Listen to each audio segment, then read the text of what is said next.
Hello my dear students. मैं Uday Singh Pradhan, zoology faculty, आप सबों के लिए कुछ NCERT based application based questions लेकर के आया हूँ जो पीएमटी में इम्पोर्टेंट हो सकता है आपके लिए।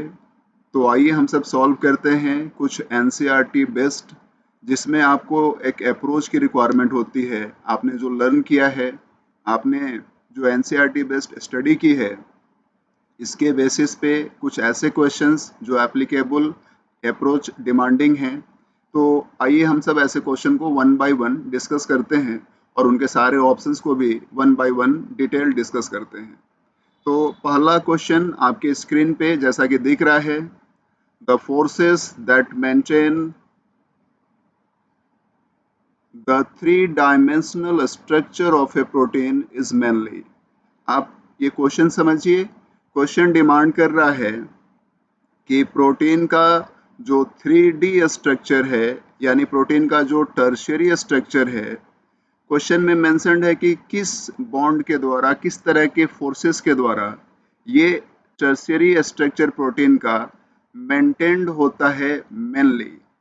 आपके पास ऑप्शंस हैं कि नॉन कोवैलेंट बॉन्ड्स के द्वारा, कि कोवैलेंट बॉन्ड्स के द्वारा, कि कोऑर्डिनेट बॉन्ड्स के द्वारा, कि आप लास्ट ऑप्शन देख रहे हैं covalent and non covalent bonds के द्वारा।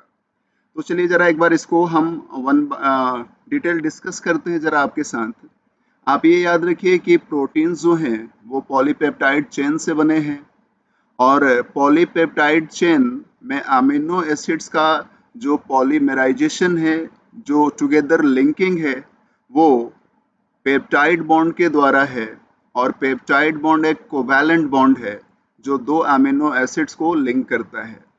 तो याद रखिए, पेप्टाइड बॉन्ड जो कोवैलेंट बॉन्ड है, ये अमीनो एसिड्स को लिंक करके पॉलीपेप्टाइड चेन के फॉर्मेशन के लिए रिस्पॉन्सिबल है, और इसे हम कहते हैं प्राइमरी बॉन्ड ऑफ प्रोटीन।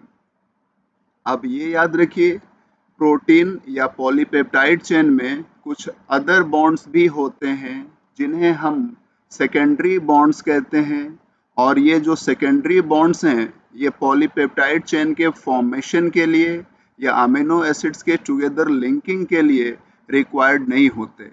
ये पॉलीपेप्टाइड चेन में फोल्डिंग्स इंड्यूस करते हैं, फोल्डिंग्स ले आते हैं, और इन्हें हम सेकेंडरी बॉन्ड्स के नाम से जानते हैं। सेकेंडरी बॉन्ड्स के जो एग्जाम्पल्स हैं वो हैं हाइड्रोजन बॉन्ड्स, आयोनिक और इलेक्ट्रोस्टैटिक बॉन्ड्स, हाइड्रोफोबिक बॉन्ड्स, फिर जो डाइसल्फाइड बॉन्ड्स। तो ये फोर नेम्स जो मैंने लिया, ये पॉलीपेप्टाइड चेन्स में फोल्डिंग लाने के लिए प्रोटीन्स में एग्जिस्ट करते हैं। अब ये याद रखेंगे कि यदि एक पॉलीपेप्टाइड चेन स्ट्रेट है तो ये प्रोटीन का प्राइमरी स्ट्रक्चर है। यदि पॉलीपेप्टाइड चेन में वन टाइप फोल्डिंग है, वो polypeptide chain either helically folded है या फिर वो क्वाइल्ड है, सिंगल टाइप फोल्डिंग है पॉलीपेप्टाइड चेन में, तो हम उसे सेकेंडरी स्ट्रक्चर कहते हैं। यदि एक पॉलीपेप्टाइड चेन वेरियसली फोल्डेड है तो ये टर्सरी स्ट्रक्चर है प्रोटीन का। और क्वेश्चन डिमांड कर रहा है कि tertiary structure is mainly mentioned by, तो आप ये याद रखेंगे, एक पॉलीपेप्टाइड चेन में जैसे जैसे सेकेंडरी बॉन्ड्स का टाइप बढ़ेगा, वैसे वैसे पॉलीपेप्टाइड चेन में टाइप ऑफ फोल्डिंग बढ़ेगी।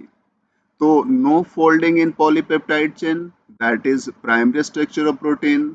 One type folding in polypeptide chain, then that is called secondary structure of protein. And more than one type folding means a polypeptide chain when becomes variously folded, then that is tertiary structure of protein. तो tertiary structure of protein में secondary bonds जो नाम लिया मैंने, वो सारे के सारे होते हैं, और वो रिस्पॉन्सिबल हैं पॉलीपेप्टाइड चेन या प्रोटीन में वेरियस फोल्डिंग के लिए। तो जो सेकेंडरी बॉन्ड मैंने नाम लिया, उसमें डाइसल्फाइड बॉन्ड कोवैलेंट बॉन्ड है। उसके बाद जो भी बॉन्ड सेकेंडरी बॉन्ड्स के एग्जांपल हैं, जैसे hydrogen bond, ionic bond, hydrophobic bond, ये सारे के सारे नॉन कोवैलेंट बॉन्ड्स हैं। तो आप ये याद रखेंगे इस क्वेश्चन के अकॉर्डिंगली आपका जो एक्यूरेट आंसर होना चाहिए वो है नॉन कोवैलेंट बॉन्ड। यदि सिर्फ क्वेश्चन में ये मेंशन रहे कि the forces that maintain the three dimensional structure of A protein, तो इतना रहने पे इसका answer covalent and non covalent bond होगा। लेकिन यदि हम वर्ड इसमें ऐड कर देते हैं कि इज मेनली, ये स्ट्रक्चर जो है टर्शियरी स्ट्रक्चर जो प्रोटीन का है मेनली किसके द्वारा मेंटेन किया जाता है, तो आपका आंसर नॉन कोवैलेंट बॉन्ड होगा। यानी हम इस ऑप्शन ए के साथ इस क्वेश्चन का आंसरिंग करेंगे। ओके, अब आ जाते हैं हम लोग स्क्रीन पे, आप देखेंगे सेकंड क्वेश्चन जो है सामने आपके, ये क्वेश्चन आप रीड कीजिए केयरफुली। क्वेश्चन है DNA polymerase contains a lysine residue that is important for binding to DNA. Mutations were found that converted this lysine to either glutamate, glycine, valine, or arginine. Which mutations would be predicted to be the most and least harmful to the ability of the enzyme to bind DNA? Question आप शायद समझ रहे होंगे। Question में ये आपको select करना है कि यदि एक डीएनए पॉलीमरेज नाम का एंजाइम या प्रोटीन है, उसमें एक मोनोमर है लाइसिन जो रिप्लेस हो सकता है ग्लूटामेट, ग्लाइसिन, वैलिन या आर्जिनिन नाम के अमाइनो एसिड से, तो कौन सा रिप्लेसमेंट लाइसिन का किस अमाइनो एसिड के द्वारा रिप्लेसमेंट मोस्ट हार्मफुल होगा, या फिर एक और सेलेक्ट करना है आपको कि लाइसिन का किस अमाइनो एसिड के द्वारा रिप्लेसमेंट यदि होता है तो लिस्ट हार्मफुल ये म्यूटेशन होगा। तो आपको इस क्वेश्चन में सिलेक्ट करना है कि लाइसिन का इनमें से दिए गए जो भी क्वेश्चन में मेंशन्ड अमाइनो एसिड हैं, तो इनमें से किस अमाइनो एसिड के द्वारा लाइसिन का रिप्लेसमेंट होता है तो म्यूटेशन रिलेटिवली मोस्ट हार्मफुल होगा, और किस अमाइनो एसिड के द्वारा लाइसिन का रिप्लेसमेंट होता है तो ये वाला जो म्यूटेशन है वो लिस्ट हार्मफुल होगा। तो चलिए हम सब एक बार ये क्वेश्चन जो सिलेक्ट किया है हमने, ये आपके चैप्टर बायोमोलिक्यूल से लिया है मैंने। बायोमोलिक्यूल में आप एमिनो एसिड्स को पढ़ते हैं बायोलॉजी में। तो लाइसिन जो है एक बेसिक अमाइनो एसिड है, तो यदि एक बेसिक अमाइनो एसिड का रिप्लेसमेंट बेसिक अमाइनो एसिड से होता है, यानी सेम नेचर के अमाइनो एसिड के द्वारा एक अमाइनो एसिड रिप्लेस किया जाता है, तो ये लिस्ट हार्मफुल म्यूटेशन होगा। और यदि हम रिप्लेस करते हैं एक बेसिक अमाइनो एसिड को जस्ट अपोजिट नेचर के अमाइनो एसिड से, यानी एसिडिक अमाइनो एसिड से, तो ये रिलेटिवली मोर हार्मफुल म्यूटेशन होगा।